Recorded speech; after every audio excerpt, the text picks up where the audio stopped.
Noong bata pa si Ella, lagi siyang binabalaan ng lola niya. Kapag umuulan, huwag kang titingin sa salamin. Akala niya noon pamahiin lang. Pero bago mamatay ang lola niya, may huli itong sinabi. Kapag umulan ng malakas, nagbabalik sila. Hindi iyon naintindihan ni Ella. Hanggang sa bumalik siya sa lumang bahay ng lola niya matapos ang ilang taon. Unang gabi niya roon, malakas ang ulan, tahimik ang buong bahay. Habang nagsisipilyo si Ella sa banyo, napansin niyang may nakasulat sa lumang salamin. Mabagal na lumitaw ang mga letra. "Huwag kang lilingon." Kinabahan siya.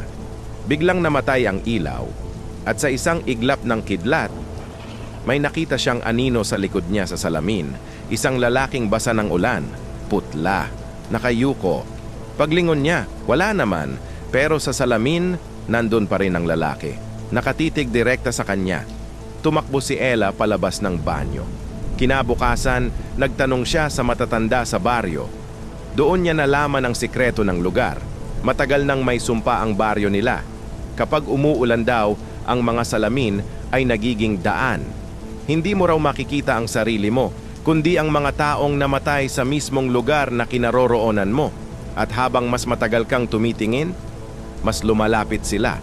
Hindi naniwala si Ella hanggang sa sumunod na gabi. Mas malakas ang ulan. Habang dumadaan siya sa sala, napatingin siya sa malaking salamin sa dingding. At doon niya nakita isang pamilya. Nakaupo sa sofa. Basang-basa, maputla, tahimik. Nakatingin lahat sa kanya. Pero ang mas nakakatakot, duguan ng leeg ng isang babae. Biglang bumulong ang matandang lalaki sa salamin. "Dito kami pinatay." Napaatras si Ella. Pero hindi siya makaalis. Parang may humihila sa kanya palapit sa salamin. Habang lumalakas ang ulan, dumadami ang taong nakikita niya sa loob. May batang umiiyak. May lalaking wasak ang mukha. May babaeng nakabiti ng leeg.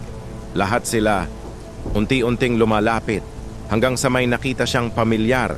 Sa pinakadulo ng salamin, nakatayo ang lola niya. Umiiyak. At sinabi nito, "Huwag kang titingin sa likod mo." Napatigil si Ella. Dahil sa salamin, may nakita siyang nakatayo sa likod niya. Isang babae.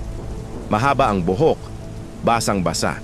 Ngunit ang ulo nito, nakabaliktad. Dahan-dahan itong ngumiti at bumulong, "Ngayon, ikaw naman ang makikita nila." Biglang namatay ang ilaw. At kasabay ng malakas na kulog, sumigaw si Ella. Kinabukasan, natagpuan ng mga kapitbahay si Ella. Nakatulala sa harap ng malaking salamin, patay. Ngunit ang mas nakakatakot, tuwing umuulan sa lumang bahay, may bagong babae nang nakikita sa salamin. Basang-basa, nakangiti, at nakatitig direkta sa'yo. Kaya kapag umuulan at may salamin malapit sa'yo, siguraduhin mong huwag kang titingin ng matagal. Baka may makita kang nakatingin din pabalik.